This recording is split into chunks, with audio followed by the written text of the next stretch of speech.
Powered by the Montana Television Network.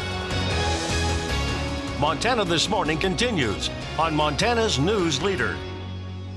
Later today, President Trump will address the future of the Iran nuclear deal. I'm John Shumo in New York, and I'll tell you what he's expected to say.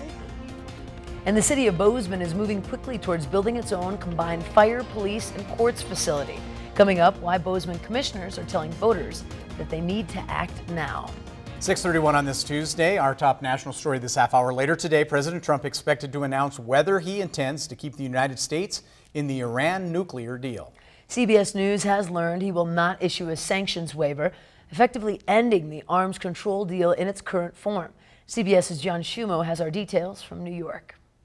In recent weeks, President Trump described the Iran nuclear deal as terrible and insane. He's railed against the international agreement since his campaign. This deal is the all-time worst. Despite pressure from European allies in recent weeks, foreign leaders were unable to persuade the White House to broker a side deal to satisfy the president's concerns.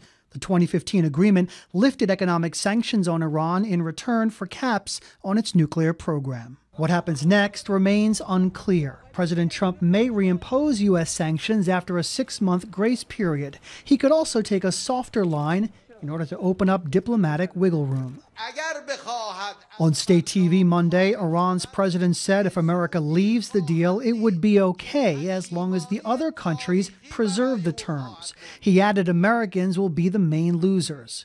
Today, Hassan Rouhani acknowledged Iran could face some problems for 2 or 3 months. The CBS News poll finds 57% of Americans admit they don't know enough about the deal to say what the U.S. should do. John Shumo, CBS News, New York. The president's announcement is currently scheduled for 2 p.m. at the White House today. Closer to home this morning in Helena, thousands of people are stranded or have been relocated to the fairgrounds due to flooding. For many trailer and RV parks in the area, residents are elderly or disabled, can't even get basic supplies for food. Volunteers are going out to try to help those in need, but supplies are running short. City even running out of sand for its sandbags. So again, Matt, we've been talking about this for several days. We will continue to talk about it for several more days. Still lots of snow in the mountains. These overnight lows that we've had are just very mild to that. In areas like Missoula, dealing with flooding concerns from the Bitterroot and the Clark's Fork, so certainly does compound the issue there. We'll talk about some of the numbers of our local rivers coming up in just a few minutes. Let's talk about temperatures this morning. As Chet alluded to, temperatures very mild this morning, into the 40s for much of the area. We expect lots of sunshine, temperatures eventually topping out into the 70s for today. We do have rain in the forecast before the week is done, also a fairly significant cool down. We'll talk more about that, of course, in just a few minutes. Thank you, Matt. Now 6:34, our top local story for you. City commissioners are starting to make decisions on a public safety facility. MTN's Medeiros Babb tells us when this project will end up on voters' ballots. On April 23rd, the city decided not to build a joint law and justice center with Gallatin County, but instead build a facility of its own. That's absolutely essential. We need to solve our issue with law enforcement. We need to solve our issues with courts. We need to solve our issues with the fire department. This $37 million public safety facility would be 82,000 square feet and would house city police, fire, courts, and prosecution. It would be located on 8 acres of city-owned property on North Rouse and East Oak.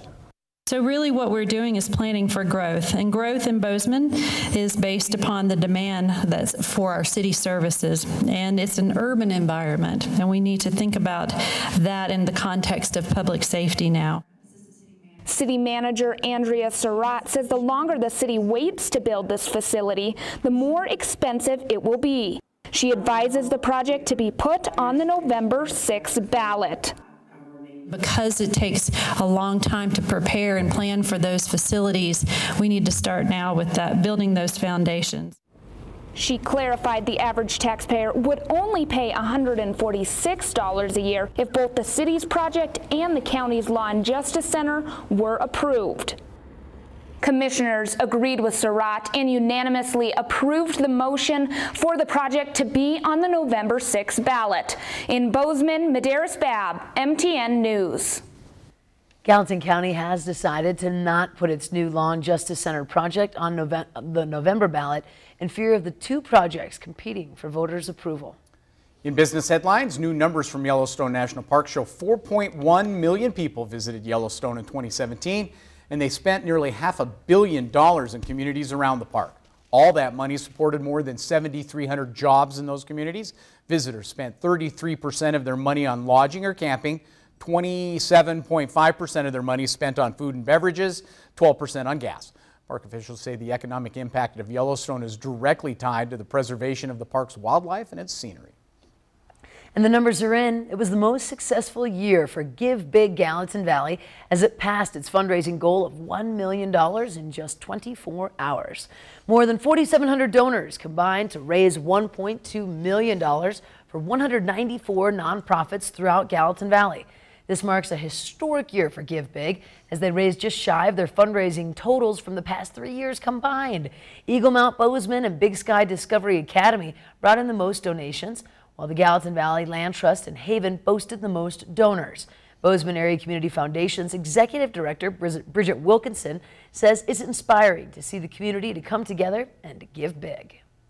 I think it shows that our area, our region is incredibly invested in this place that we all get to call home. And they recognize that our nonprofits are such an important part of our community. They are part of the lifeblood of what makes this place so special. And so to have a day just to celebrate those organizations, I think, is really exemplary of how special of a community we live in. Hear, hear. The Bozeman Area Community Foundation says it expects to have the final fundraising numbers sometime this week. Nicely That's incredible. Done. Well Incredible. Done. Well I done, love well it. done. I love it. I love it. Stay with us. We're so happy to have you here on this Tuesday morning. Since it is Tuesday, that means it is time for your Montana-made product of the week. Today, taking a look at cowboy culture mixed into functional art. But first, here's John Dickerson with a look at what's coming up at 7 on CBS this morning. Good morning. Ahead on CBS this morning, New York's Attorney General suddenly resigns after 4 women accuse him of physical abuse. We'll talk with Ricky Kleeman about the legal ramifications.